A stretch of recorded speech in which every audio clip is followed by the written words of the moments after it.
The most famous street in arguably the most famous city in the world is Fifth Avenue in New York City. Also known as Millionaire's Row, Fifth Avenue is home to unbelievably wealthy and influential people, along with countless luxury stores and restaurants and museums. But what most people don't know about this incredible street is that it actually has a dark history. Specifically, it used to be home to something so awful, so terrifying, that it literally had to be destroyed.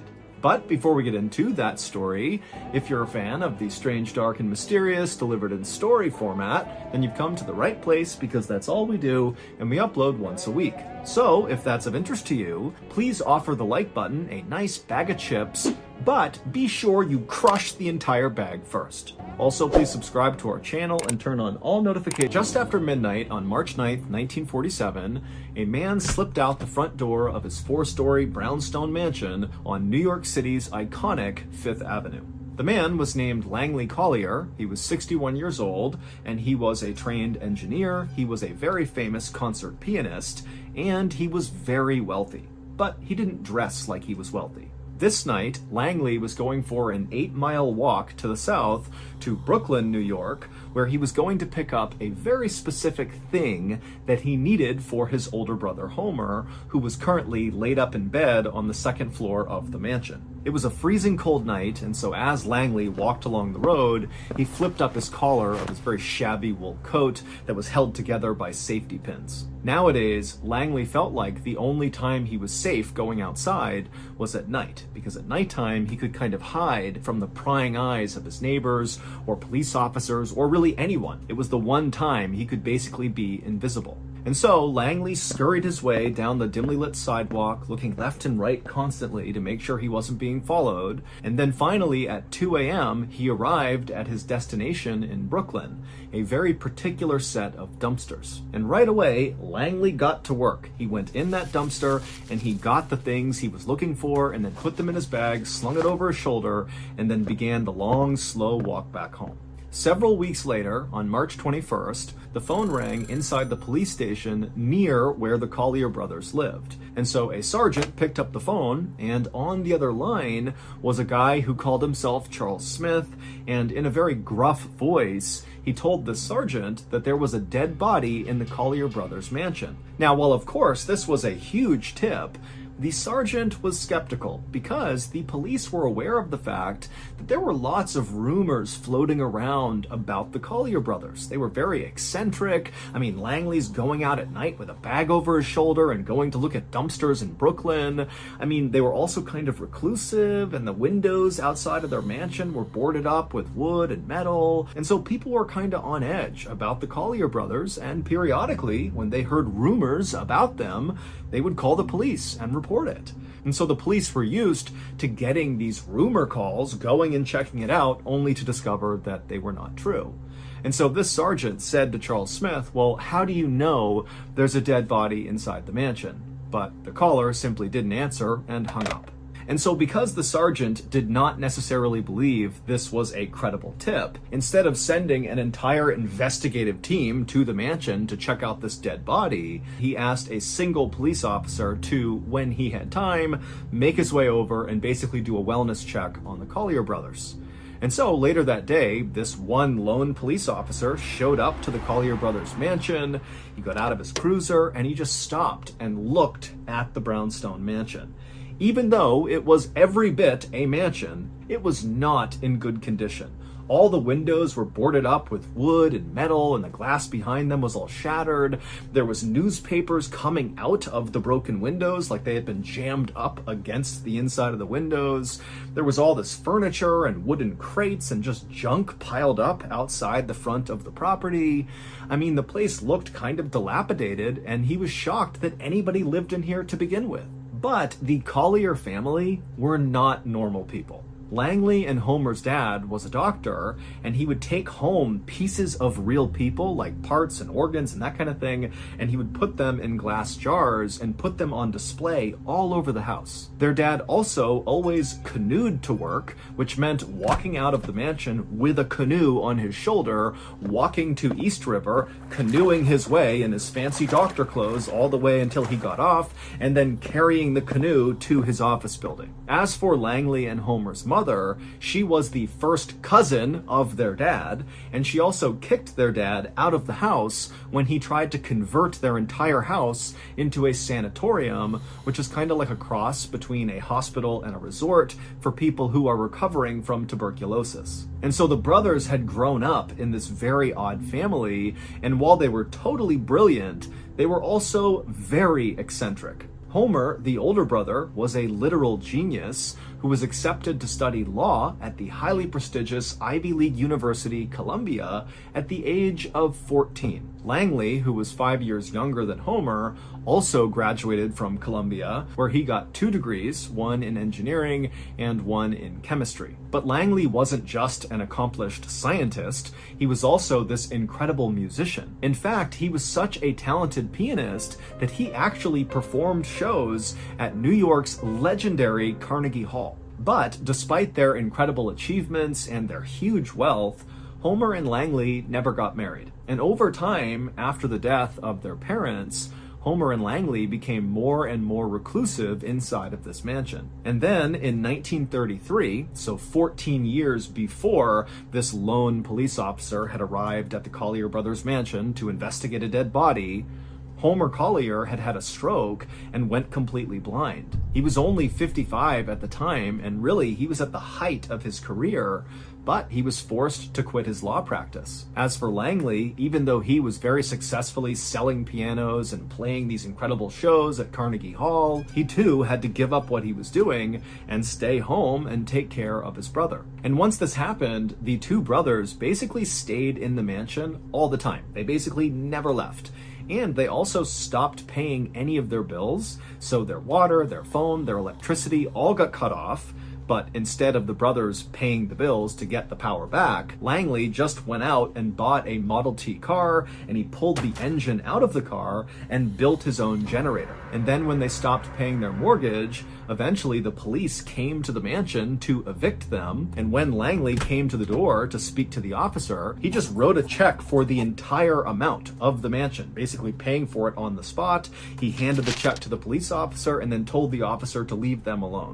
And so fast forward back to March 21st, 1947, and this lone police officer, after staring up at this dilapidated mansion, finally walked forward and climbed over all the furniture and junk that was all out front, and he literally climbed his way up the front steps to the front door, where he began pounding on it.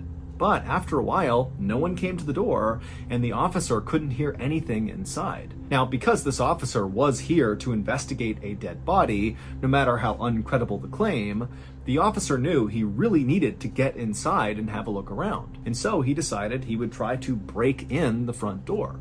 And so after knocking a few more times, just to make sure really no one was there, the officer called out and said, "I'm coming in," and then began pounding with his shoulder against the door, and pretty quickly the door gave way. But it only opened a few inches. And so the officer tried to fit through it, but he was too big, he couldn't fit. But he was able to look into the crack, and he saw there was this huge man-made wall that was basically positioned right inside of the mansion, blocking the front door from opening more than a couple of inches. And so as the officer was thinking about why there would be this wall here, he began to smell this terrible smell coming out of the mansion. And at that point, the officer thought, okay, there could be a dead body in here. I don't know what's going on. And so he called for backup. When backup arrived, the group of officers attempted to smash the front door in together. All 7 of them are ramming against this door, but they could not break down the man-made wall inside. And so ultimately, the police got a ladder and they lined it up on the side of the property, and one of the officers was able to climb up to the second floor, break a window, and climb in that way. And once the police all made their way into the second floor of this mansion, they realized very quickly that the tip Charles Smith had given had been correct. There was a dead body inside of this mansion. It was Homer Collier, the older brother. He was seated in a chair in this alcove on the second floor. He only had on this ragged bathrobe, and he was kind of slouched forward with his head resting on his knee with all these orange peels all around him. The coroner would ultimately determine that Homer likely had been dead for about 10 hours. As for Langley Collier, despite looking around the mansion for him, they couldn't find him. It was like he had just vanished into thin air. And so pretty quickly, the police became suspicious of Langley because they couldn't find him, and they began to think, maybe he had something to do with his brother's death, and that's why he's not here now. In fact, maybe it was Langley who called in the tip as Charles Smith out on the road somewhere after he'd run away. So the police posted an officer at the Collier brothers' mansion. Basically, his job was to stay there in case Langley came back at any time. He could be detained. And then also the police put out a 9-state alarm. Basically, all the states around New York were told to keep an eye out for Langley because he was wanted for questioning in connection to his brother's death. And so as police agencies all across the East Coast searched for Langley, largely in vain, detectives in New York continued to search the Collier brothers' mansion to find clues that might shed some light about where Langley went and what role he might have played in Homer's death. And on April 8th, 1947, so 18 days after Homer was first discovered, the police would finally find that big clue that would break the case wide open. Back on March 21st, when that lone police officer first responded to the Collier brothers' house because of this call about the dead body, and then the officer broke the door in and discovered that man-made wall right behind the door, well, that man-made wall was not constructed out of normal building materials like brick or wood or anything else you might expect a wall to be built out of. Instead, it was built out of things like chairs and beds and a sewing machine and all sorts of just junk. It was trash. And this trash wall started right in front of the inside of the front door, and it extended back towards the interior living space of that floor. Except there really wasn't any living space at all anywhere inside of this mansion. Not the second floor, first, third, fourth, nowhere. Because every surface inside of this mansion was covered wall to wall, floor to ceiling, in trash. Things like 14 broken pianos, an x-ray machine, there was a horse's jawbone, there were 25,000 books, and of course they had all of their father's glass jars that contained all of these human body parts. And over the years, the Collier brothers had apparently begun to think that their neighbors and random passerbys out on the street would someday break into their mansion and steal these treasures from their home. For reference, the Collier brothers did have real treasure in their house. They had tons of cash, they had jewelry, they had real valuables. But to them, that wasn't the real treasure. The real treasure were the things they pulled out of the dumpsters all around the city. And so that was the stuff they were worried about getting stolen from random people outside.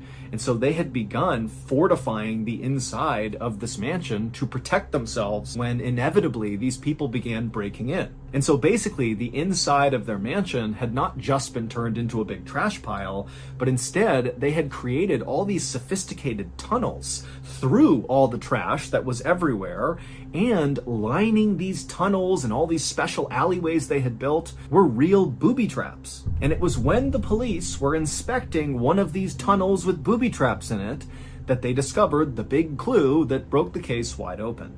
Based on that big clue, here is the leading theory about what happened to Homer and Langley Collier. Back on March 9th, 1947, so the night that Langley had snuck out the front door in the middle of the night with his shabby clothes on and headed to Brooklyn where he went dumpster diving, well, he wasn't just dumpster diving to find new treasures to bring back to the mansion to stuff inside. Instead, he was actually looking for something really specific for his brother. He was looking for oranges, like the fruit.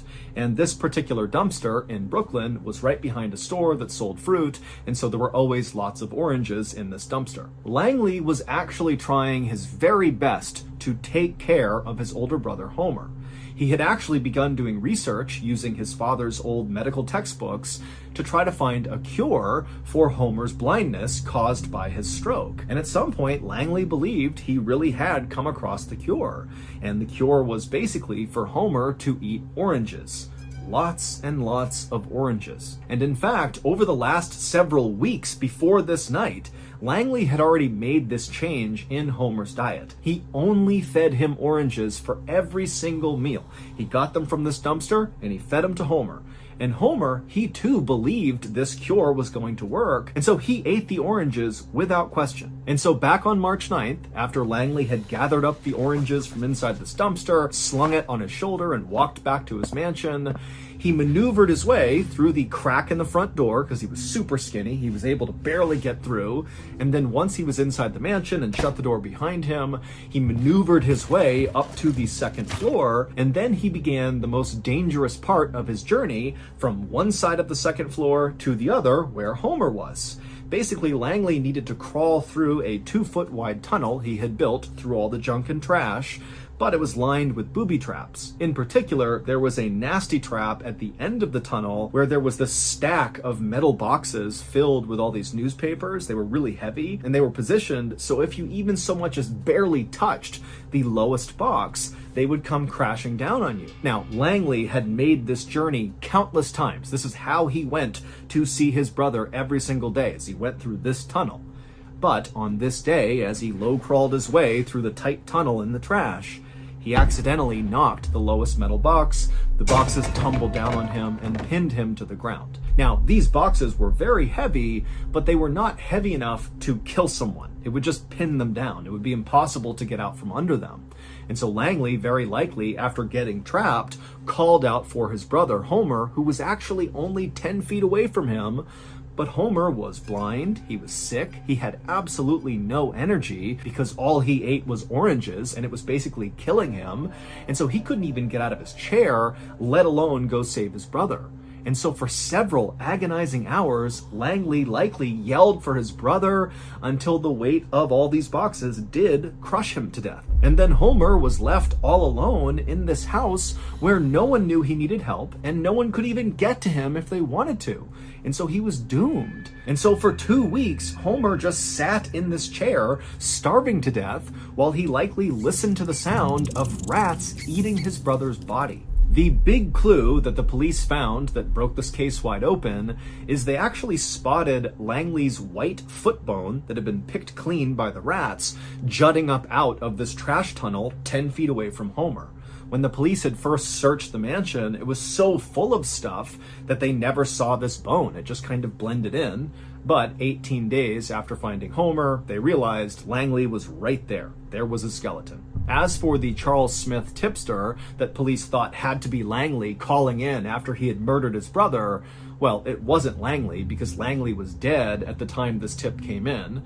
And so Charles Smith was a real person who very likely just walked past the mansion and he probably caught a whiff of the smell of rotting dead bodies, and so he called it in. 4 months after Homer and Langley were found dead inside of their maze of trash, their mansion was declared a fire hazard and demolished.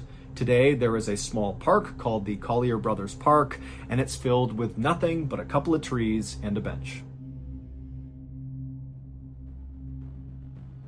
So that's going to do it. If you enjoyed today's story, be sure to check out our podcast called the Mr.Ballen Podcast, where we have hundreds more stories just like this one, but many of them are only on the podcast. So again, it's called the Mr.Ballen Podcast, and it's available exclusively on Amazon Music.